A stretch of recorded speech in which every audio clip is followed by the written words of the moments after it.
Look up. Beyond the clouds, past the reach of the tallest trees, lies a vast infinite canopy of blue. It is the most constant feature of our world, a color so fundamental that we use it to describe the very planet we call home. We see it in the crash of a sapphire wave and the delicate petals of a cornflower. It is everywhere, and yet for the vast majority of human history, blue did not exist. Imagine standing on a coastline 3,000 years ago, looking out at the horizon where the water meets the air. You would see the movement of the tide, the white foam of the waves, and the dark depths of the abyss. But if someone asked you what color it was, you wouldn't say blue. You couldn't, not because your eyes were different from ours, but because your mind lacked the bridge to cross that visual threshold.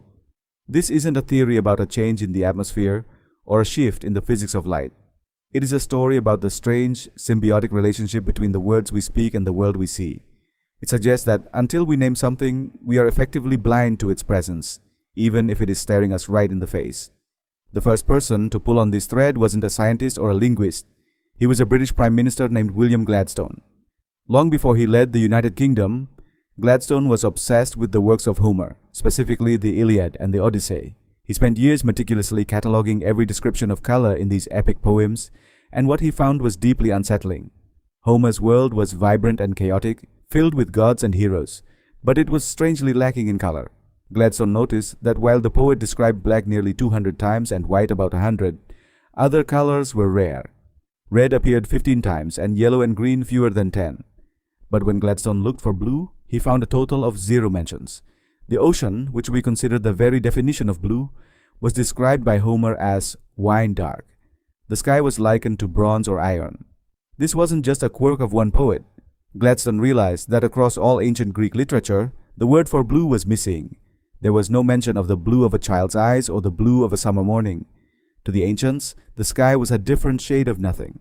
At first, Gladstone thought the Greeks were simply colorblind, perhaps an evolutionary stage of the human eye that hadn't yet matured. But this theory fell apart when researchers looked at other ancient cultures. They checked the Icelandic sagas, the Quran, ancient Chinese stories, and the original Hebrew versions of the Bible. The result was always the same. There was black, there was white, and there was red, but there was never any blue. This discovery led to the work of a philologist named Lazarus Geiger, who decided to see if there was a pattern to how colors entered our collective consciousness. He discovered that every language on Earth follows the exact same evolutionary path. First, a culture develops words for dark and light or black and white. These are the colors of survival, day and night. The next color to arrive without fail is red. It is the color of blood and the color of fire. It is the color of emotion and danger. After red, languages typically develop a word for yellow, then green. Only after these basic earthy tones are established does a word for blue finally emerge. In almost every culture, blue is the last color to be invited to the party. There is a logical reason for this delay. In nature, blue is an outlier. You can find red in 1,000 fruits, flowers, and stones. You can find green in every leaf and yellow in the dirt. But blue is elusive. There are no blue animals with fur or feathers that carry true blue pigment. Most are just tricks of light and structure. You cannot easily pick up blue and hold it in your hand. Because humans had no way to create blue, no way to dye a fabric or paint a wall with it, we had no need to name it. And because we had no name for it, our brains didn't prioritize distinguishing it from the colors around it. The sky was simply bright or pale, and the sea was simply dark.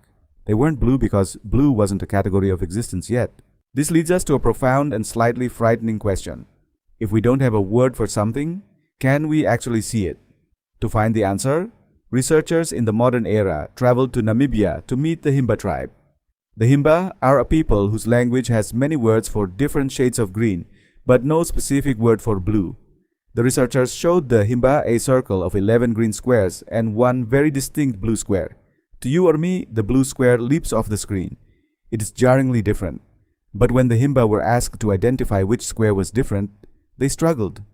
Many couldn't do it at all. Those who did took a long time and made several mistakes. Their eyes saw the light, but their brains didn't flag the difference as significant. Then, the researchers flipped the experiment.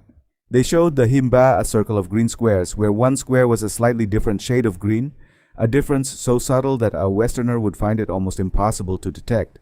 The Himba pointed to the different square instantly. Because their language had specialized words for those specific greens, their brains were tuned to see a reality that we are effectively blind to. This reveals a startling truth about the human experience. Our eyes are merely sensors, taking in raw data from the world around us. But it is our language that acts as the software, processing that data and decided what is worth noticing. We don't see with our eyes, we see with our culture. We see with our history. The invention of blue likely began with the ancient Egyptians.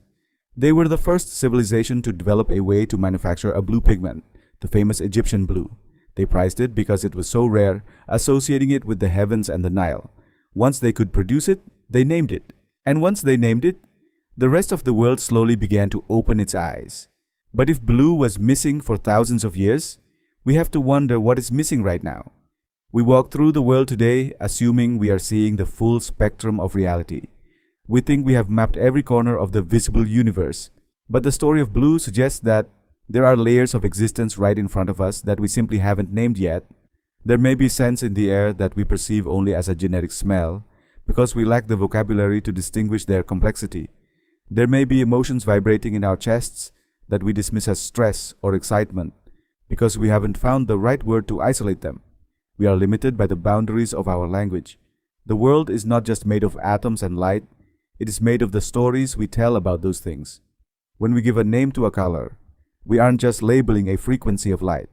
We are bringing it into being. We are expanding the borders of the human map. The next time you look up at a clear afternoon sky, try to forget the word for what you're seeing. Try to look at that vast expanse without the mental shortcut of the word blue. For a moment, the sky might seem to shift, becoming something stranger, deeper, and more mysterious.